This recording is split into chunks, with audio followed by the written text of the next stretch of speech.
Hello, Kasturba ശരണാലയം. Hello, ഇത് 35452. Yes.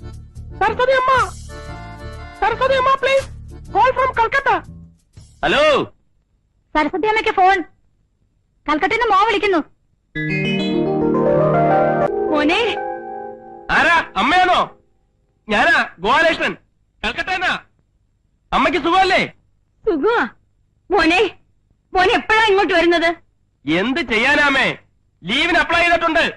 കിട്ടിയാൽ അടുത്ത ഫ്ലൈറ്റ് ഞാനും എത്തും. പണം അയച്ചതൊക്കെ കിട്ടിയില്ലേ? കിട്ടി. വരുമ്പം കൽക്കട്ടയിൽ നിന്ന് അമ്മയ്ക്ക് എന്താ വാങ്ങിച്ചോണ്ട് വരേണ്ടത്? ഒന്നും വേണ്ട മോനെ, എനിക്ക് എന്റെ മോനെ ഒന്ന് കണ്ടാ മതി. വേറെ വിശേഷമൊന്നും ഇല്ലല്ലോ? ഇല്ല. സരസ്വതമേ, എനിക്കൊരു കാര്യം പറയാൻ കട്ടിയല്ലേ. മോനെ വെക്കല്ലേ, മേറ്റിന് എന്തോന്നോ പറയാനുണ്ടെന്ന്. Hello hello, മേട്ടൻ ചേച്ചിയാണോ? പിന്നെ കൽക്കട്ടയിൽ നിന്ന് പോരുമ്പോഴേ കുറച്ച് കമ്പിളി പുതുപ്പ് വാങ്ങിച്ചോണ്ട് പോരാമോ? ഹലോ.